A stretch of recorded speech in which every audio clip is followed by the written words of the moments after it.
Hello, vinyl community. This is Mark from Westchester, Pennsylvania, and I'm doing a Vinyl Tag 2018. And these questions came up on the vinyl community, in the vinyl community, and I like them and I'd like to answer them. So here we go. The first video you ever saw in the VC, that would be El Bicho Feo. He was from New Mexico, a musician, drummer, and he had the most eclectic taste in music. He put out stuff I'd never heard of. I mean, every record was something different, and it was from all over the world, and that got me hooked. He was the first guy. Favorite record that I discovered via the VC, this is probably it. Clifford Coulter's Do It Now, Worry About It Later. Mark and John, who are Dr. Rhythm, the two guys from England, I believe they were the ones that recommended this. And Clifford Coulter's wonderful. He this was put out in the 70s. A keyboardist, singer. First two albums really good. This was the second album. Stay away from the third and the fourth. I have checked them out, but this is really raw.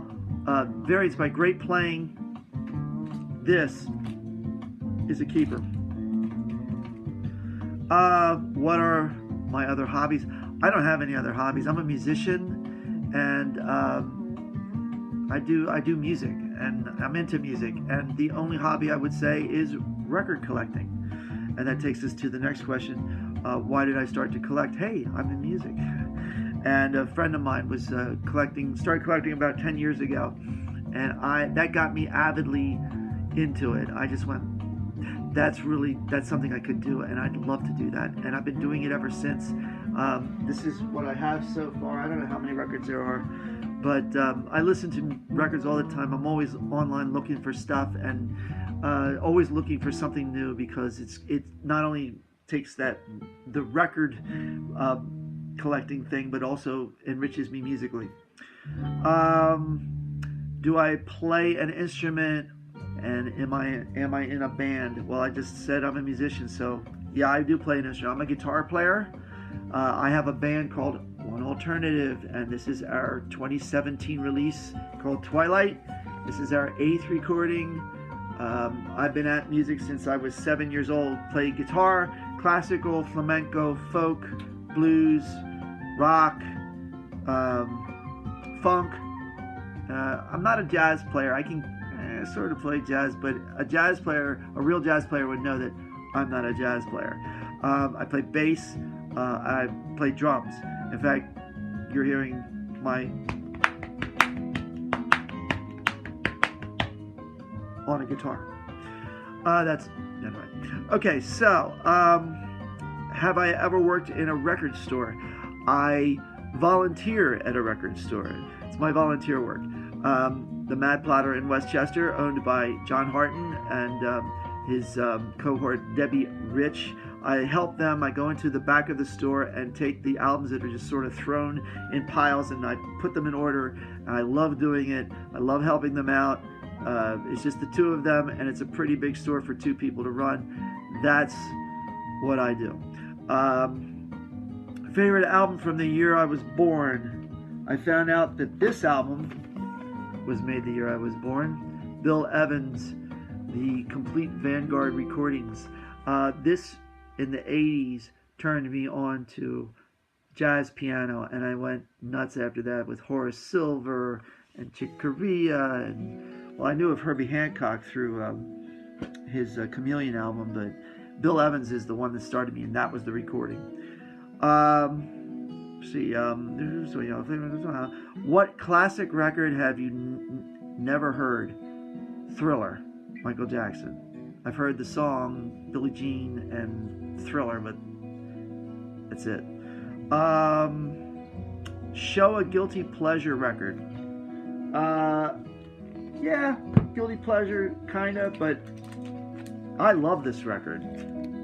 I'll be happy to tell everybody I love this record. Dressed to Kill by Kiss. This is the 1975 pressing that I got from a radio station, And it's even got my name up here with a little SS. I was so into this KISS emblem thing. I was 14 years old when I won this record and got to see the band in the same day. When I picked this record up, I looked at these faces. I'd never seen that before. This was days before the internet, and they weren't very popular. They weren't popular at all in 1975.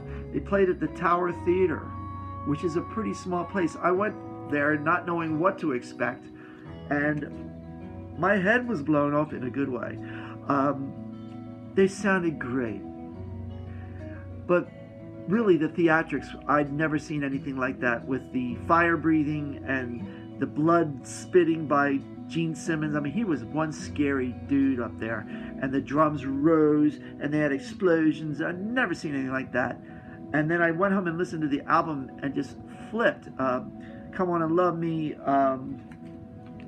Rock Bottom, the last tune on the album, the kickin' tune, and of course, Rock and Roll All Night, Party Every Day. Great album. I don't own any other KISS albums. I have no interest. Okay, strangest record that I own. This is strange in that Sugarloaf, I knew of Green-Eyed Lady, and since I was a kid, this came out in 1970, I flipped over this tune. I bought the album about a year or two ago, not ever hearing it before, thinking it's got to be pretty good because Green-Eyed Lady kicks. This album sounds horrible. It sounds like they recorded it in a garage on a little monophonic tape player or something. It just, I've listened to it once, and I don't know if I'll ever listen to it again. So that's a very strange thing, because it was just like they stuck the great tune on there, beautiful sound, and the rest of it was like, oh, man. Okay. Show a picture disc.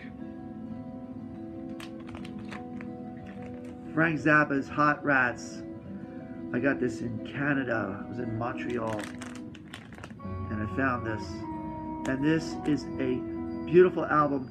It has incredible jam sessions and beautifully orchestrated pieces of music, all on the same album. 1969, back in the days when rock and jazz were just starting to meet each other. And a little bit of classical on here too.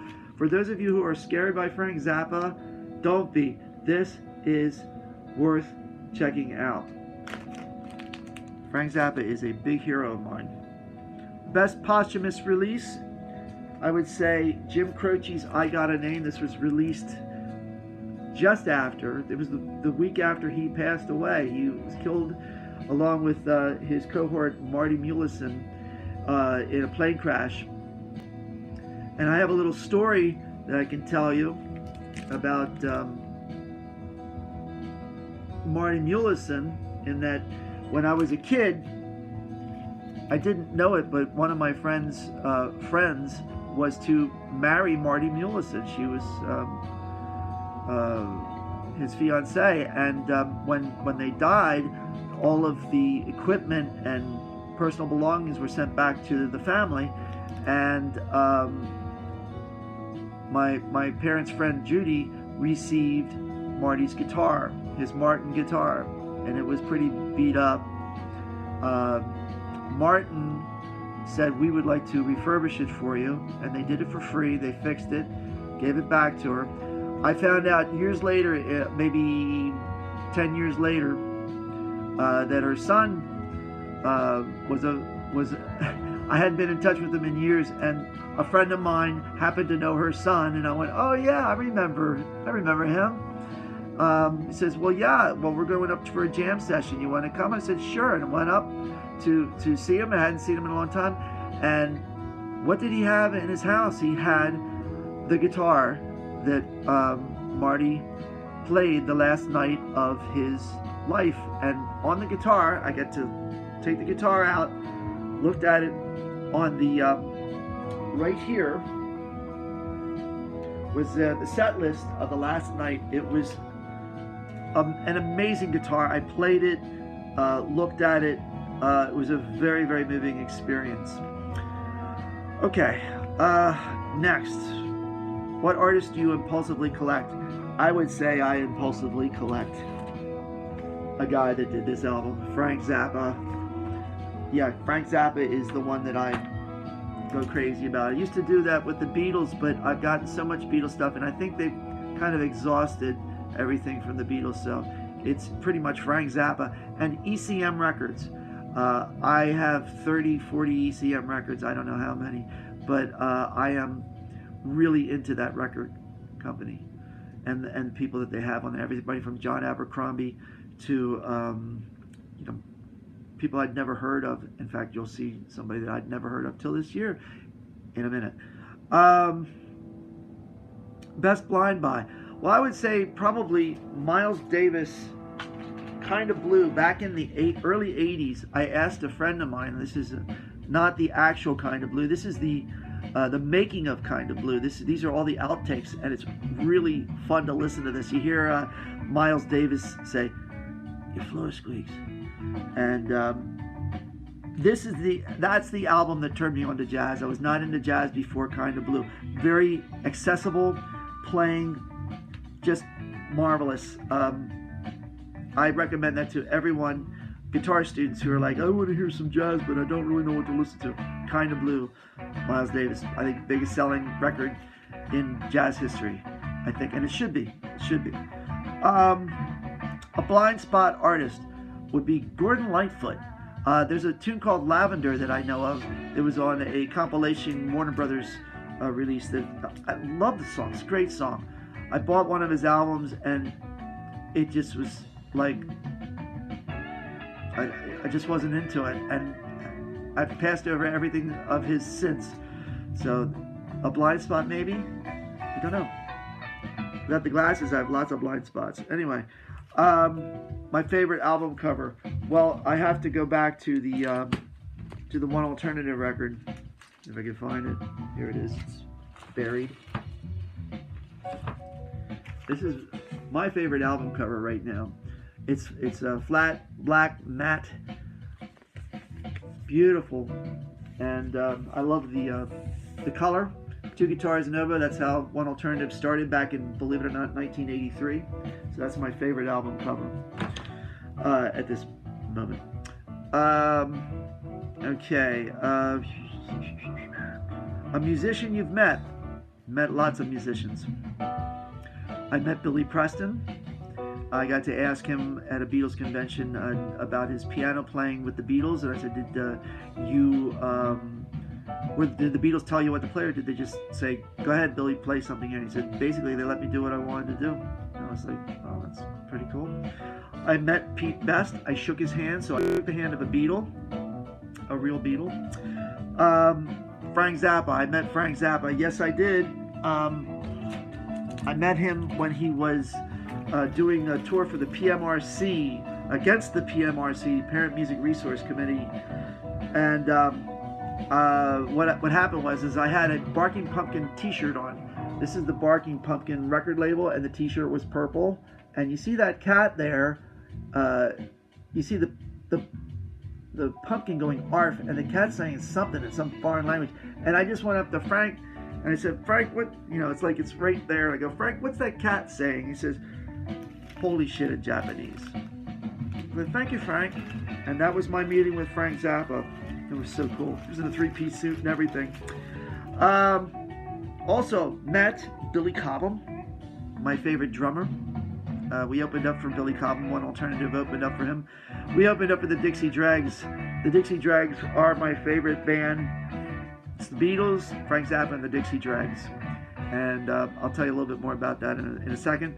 Met Albert Lee, nice fella. Jerry Douglas, both of them were talking with each other, and I was listening to them have a conversation. That was really sweet. Oregon, which is Ralph Towner, Paul McCandless. Met them. We opened up for them, and I have some I have some friends. I have some connections with organs. Not really, but they are wonderful, and I've recorded numerous pieces from Oregon on One Alternative Recordings. Renaissance opened up for Renaissance, and that was quite a beautiful thing. Okay, so show a record with sentimental value. This is where the Dixie Dregs come back in. the night that Jill Haley and I opened up for the Dixie Dregs in October of 1992. They all signed this album, and up here it says, "To Mark, thanks for making tonight special. Best of luck in all you do," by Rod Morgenstein. Steve Morse is my inspiration. This album got me to thinking, this is what I'm going to do the rest of my life. Free Fall. And they are going on tour this year, people. If you're in the eastern part of the United States and other certain parts of the United States, the original band members, these band members are going on tour, and I'm going to go see them on March the 8th and March the 9th. Okay. Favorite album that no one else seems to know about? I don't know if you don't know about these. One of them is an ECM recording.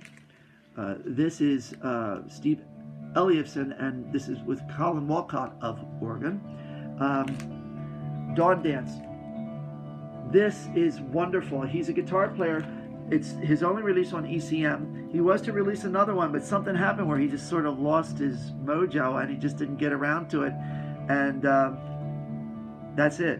That is a great record. If you can find it, get it. Does anybody know this album? I mean, really, nobody ever puts out... Maybe this is like a guilty pleasure or something. Jojo Gum was a great band back in the early 70s. This was their first album. I saw them first on American Bandstand. They were playing on the beach. They did the song Run, Run, Run, which is a killer tune. Babylon, another song called Barstow Blue Eyes. This album is super. But don't buy any other albums that were put out by this band, because they had one in them, and that was it. That was a great album. Okay, favorite album out of a genre that you don't know well. This is the last question, ladies and gentlemen. The Rosillos. Can't stand the Rosillos. I'm not into punk. I'm not really into new wave. You know, Elvis Costello, Nick Lowe. Yeah, okay, yeah. But the Rosillos are like almost punk, but they're so polished. The musicianship on this album is so good, and the recording is masterful. The 13 songs, they all go at an incredible clip. They also have a sense of humor. Like there's this one tune called "My Baby Does Good Sculptures." I mean, that's a great title. They did a couple of let's see, Top of the Pops. They did it better than the original, no doubt about it. Every one of the tunes on this album are wonderful. 13 tunes that go by like that, and that's it. So thank you very much for watching. It is 2018, and as cold as can be here in Westchester. I hope where you are is a lot warmer, and that you have a good year ahead. And take care. Bye-bye.